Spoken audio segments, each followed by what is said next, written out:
दोस्तों अभी एनपीए में मिलने वाला है 1.5 साल तक के लिए ग्रेस पीरियड। और आपको बताना चाहूँगा दोस्तों, एनपीए का जो टर्म्स है उसमें अपडेट कर दिया गया है और अभी जो है 90 डेज़ के बजाय 120 दिन का टाइम दे दिया गया है।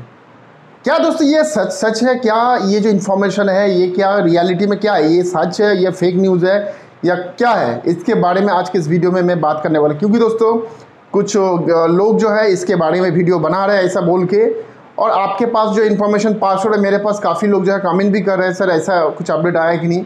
तो आज के इस वीडियो इसी के बारे में क्लैरिफिकेशन में अपने मन से कहानी सुना के नहीं दूंगा।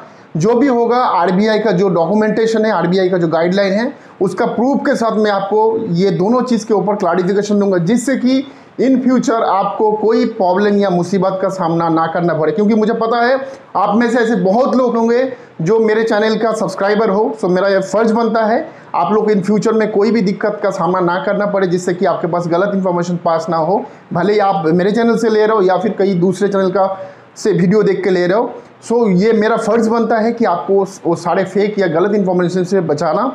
साथ ही साथ दोस्तों जो लोग मेरे चैनल को सब्सक्राइब नहीं किया है, सो एज ए व्यूअर आपको भी ये जानना बहुत ज़रूरी है, क्योंकि हो सकता है आप में से ऐसे बहुत लोग हैं जिनका लोन एनपीए होने के कगार में है या फिर हो चुका है।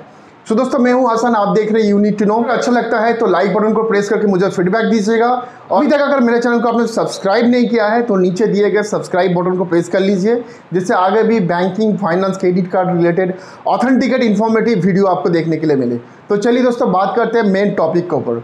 देखिए दोस्तों, आपको बताना चाहूँगा सुप्रीम कोर्ट ने कुछ दिन पहले ही अपना राय सुना दिया है मॉनिटोरियम एक्सटेंशन के ऊपर और जो मॉनिटोरियम इंटरेस्ट वेवर के ऊपर। और साथ ही साथ दोस्तों सुप्रीम कोर्ट ने जो स्टे ऑर्डर लगा के रखा था, इंटरिम ऑर्डर जो पास किया था, जो कि सितंबर 2020 को पास किया था 3 तारीख को, उसके ऊपर से भी जो है रोक हटा लिया गया। उसमें क्या बोला गया था कि जो भी लोन है 31 अगस्त 2020 तक एनपीए में नहीं गया, वो सारे लोन को आप कोई भी बैंक या एनबीएफसी कंपनी एनपीए में घोषित नहीं कर सकता जब तक का सुप्रीम कोर्ट का फाइनल डिसीजन ना आ जाए। सो दोस्तों एज पर प्रोसेस जो फाइनल डिसीजन आ चुका है और जो इंटरिम ऑर्डर था वो इनवैलिड हो चुका है। दोस्तों यहाँ पे हो क्या रहा है, कुछ यूट्यूबर जो है वीडियो बना के बोल रहे हैं कि भाई एनपीए का जो डेट है उसको एक्सटेंशन कर दिया गया है 120 दिनों का। कुछ यूट्यूबर ये भी बता रहे हैं कि देखो जो है एनपीए में बैंक जो है ग्रेस पीरियड दे सकते हैं आपको, 1 साल, 18 महीना, 2 साल तक दे सकता है। आप चाहे एक बार आपका बैंक से बात करो, सो बैंक मैनेजर या बैंक का एम्प्लॉई आपको दे सकता है। सो दोस्तों आज इस दोनों टॉपिक के ऊपर एक एक करके क्लैरिफिकेशन दूंगा और with document, with proof. So video को कंप्लीटली देखिए जिससे आपको ही फायदा हो। देखिए दोस्तों, सबसे पहले मैं पॉइंट आउट करना चाहूँगा 120 दिन वाला जो फंडा है कि एनपीए का जो नॉर्म्स है वो 90 डेज स्टैंडर्ड है। अब यहाँ पे मैं स्नैपशॉट भी दिखा रहा हूँ जो कि आरबीआई का मास्टर गाइडलाइन है, सर्कुलर है, इसका लिंक मैं वीडियो के नीचे दे दूंगा। यहाँ पे क्लियरली लिखा है कि 90 डेज से ज़्यादा अगर कोई भी लोन, टर्म्स लोन या फिर जो भी क्रेडिट अगर आपका पेमेंट नहीं होता है, चाहे वो इंटरेस्ट हो चाहे प्रिंसिपल अमाउंट, तो उसको एनपीए में कंसीडर होगा। अब सवाल ये बनता है क्या ये 120 दिन का हुआ है? देखिए यहाँ पे मास्टर सर्कुलर में आप कहीं पे भी आप यहाँ पे मुझे दिखा नहीं सकते हो कि 120 दिन का लिखा है। ये आरबीआई का मैं आपको गाइडलाइन दिखा रहा हूँ, कहीं भी नहीं लिखा है कि 120 दिन का डेट यहाँ पे लिखा है। तो क्या ये इन्फॉर्मेशन फेक है? दोस्तों इसके लिए बताना चाहूँगा दोस्तों, ये एक न्यूज़ छपा था जो कि इसके ऊपर मैंने भी वीडियो बनाया था कि 120 दिन का जो है ये 90 डेज से करने के लिए सेंटर जो है आरबीआई से बात कर रहा है। और इसका मैं प्रूफ यहाँ पे मैं आपको दिखाना चाहूँगा। ये बिजनेस स्टैंडर्ड बोल के एक न्यूज़ पोर्टल है, उसमें छपा था 11 जनवरी 2020 को।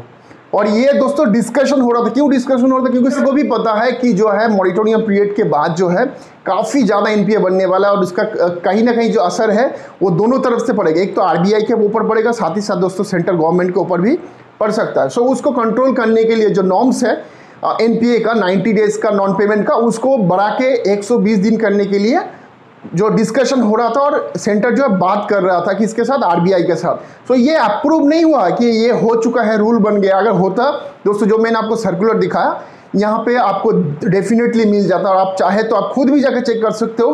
कहीं पे भी अगर 120 दिन लिखा है तो मुझे बताइएगा। सो दोस्तों ये जो है, ये अगर कोई बोल रहा है कि आपको 120 दिन हो चुके, टोटली फेक न्यूज़ है, क्योंकि इसके ऊपर कोई भी जो है ऑथेंटिकेट सोर्स जो डेटा है वो नहीं है। जो सबसे बड़ा जो डेटा है वो तो मैंने दिखा दिया खुद, आरबीआई का जो मास्टर गाइडलाइन है एनपीए के ऊपर वो मैंने आपको दिखा दिया। अगर किसी के पास ऐसा कुछ डेटा है आरबीआई का जो गाइडलाइन है तो मुझे आके मुझे दिखाइए या फिर मेरा मेल आईडी पे मेल करें, क्योंकि मैं सीधा सीधा उनको चैलेंज करूँ अगर ऐसा है तो मुझे डेटा दिखाइए। सो ये तो गया पहला जो है दावा के बारे में कि एनपीए का जो डेट है या नॉर्म से उसको एक्सटेंशन कर दिया गया 120 दिन के लिए। अब बात करते हैं दोस्तों दूसरा पॉइंट के ऊपर कि एनपीए के ऊपर ग्रेस डे मिल रहा है। मतलब बैंक जो है एनपीए का 90 डेज में एनपीए हो जाता है, उसको ग्रेस पीरियड दे के 18 महीना 2 साल 1 साल ऐसा दे रहा है। दोस्तों आपको बताना चाहूँगा, देखिए ऐसा कुछ भी जो गाइडलाइन है, मास्टर गाइडलाइन मैंने आपको बताया, आप खुद भी चेक कर सकते हैं। यहाँ पे आप सर्च में जाके भी क्लिक करेगा, अगर आपको इतना सारा इंग्लिश नहीं पढ़ना आता ना, आप सिर्फ जो है सर्च कर लीजिए कि ये मास्टर गाइडलाइन में आप ऊपर ना सर्च वर्ड लिख के वहाँ पे आप ग्रेस पीरियड लिख के देखिए।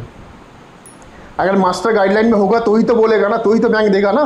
तो मास्टर गाइडलाइन में आप देखिए रिजर्व बैंक का, यहाँ पे कहीं भी ग्रेस पीरियड वर्ड है कि नहीं।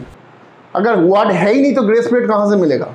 सो सिंपल सी बात है। सो प्लीज़ दोस्तों ऐसा इन्फॉर्मेशन जो है कोई ऑथेंटिकेट है नहीं, मैं चैलेंज कर रहा हूँ ये डेटा मैं कहीं भी दिखा दे ग्रेस पीरियड दिया जा रहा है। सो ऐसा कुछ नहीं है, ऐसा कुछ न्यूज़ या अपडेट अभी तक आया नहीं है। और मैं बार बार आप लोगों को बताता हूँ कि जो भी मेरे चैनल पर इन्फॉर्मेशन मैं आपको बताऊँगा वो वैलिड या सपोर्टिव डॉक्यूमेंट के साथ बताऊँगा। हाँ, अगर मेरा कोई पर्सनल ओपिनियन होगा, मैं ऐसा कभी दावा नहीं करूँगा कि होने वाला ही है। मैं हमेशा बोलता हूँ अगर कुछ ऐसा है तो हो सकता है। जैसे कि मैंने 2 दिन पहले बताया था कि आरबीआई जो है डेफिनेटली जो है कुछ ना कुछ पॉलिसी में गाइडलाइन या पॉलिसी में जो है अपडेट ला सकता है एनपीओ को कंट्रोल करने के लिए। ये मैंने 2 से 3 दिन पहले जो वीडियो बनाया था उसमें बताया था।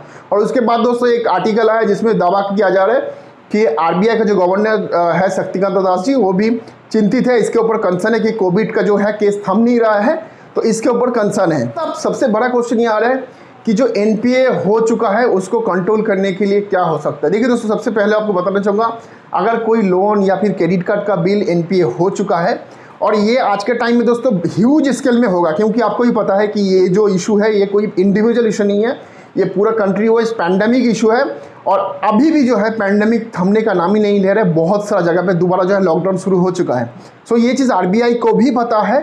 और इस सिनेरियो में आपको बताना चाहूँगा, बैंक जो है अपना रिकवरी प्रोसेस तो बंद नहीं किया था। आपको भी पता है एनपीए घोषित होने से पहले भी रिकवरी कर रहा था, सेटलमेंट दे रहा था, नोटिस भेज रहा था, सब कुछ कर रहा था।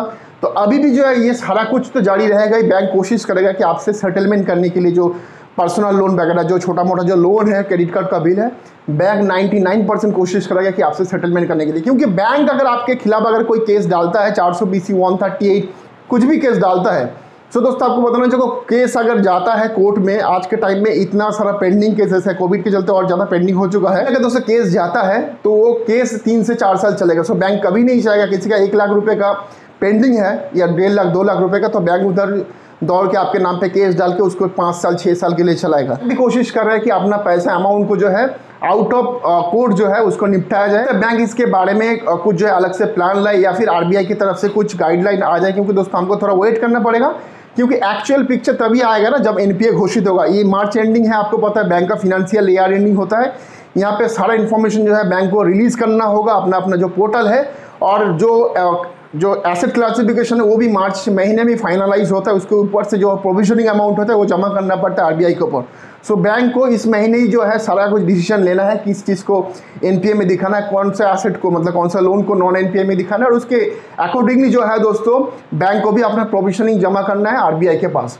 सो बैंक भी नहीं चाहेगा कि ज़्यादा से ज़्यादा एनपीए हो जाए। सो बैंक इसके ऊपर दबाव डेफिनेटली क्रिएट करेगा आरबीआई के ऊपर। जस्ट इतना ही रिक्वेस्ट करूँगा, कहीं से भी इंफॉर्मेशन ले पहले उसको प्रॉपर्ली चेक करें। आज के टाइम में चेक करना बहुत आसान है, आप गूगल में चाहे खुद भी चेक कर सकते हो। कोई भी यूट्यूबर आपको कुछ भी बता रहा है तो उसको एक बार वैलिडेट करने के लिए यूट्यूबर का इन्फॉर्मेशन एक बार गूगल में चेक कर लीजिए। अगर आपको मिल जाता है कि हाँ वो सही बोल रहा है तो ठीक है, उसको देखिए। अगर आपको लग रहा है कि वो गलत इन्फॉर्मेशन दे रहे हैं तो उसके अकॉर्डिंगली आप उसके हिसाब से आप खुद का डिसीजन ले सकते हैं कि उसको आपको आगे क्या करना है।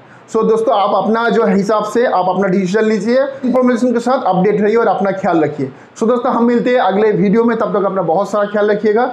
जय हिंद, वंदे मातरम।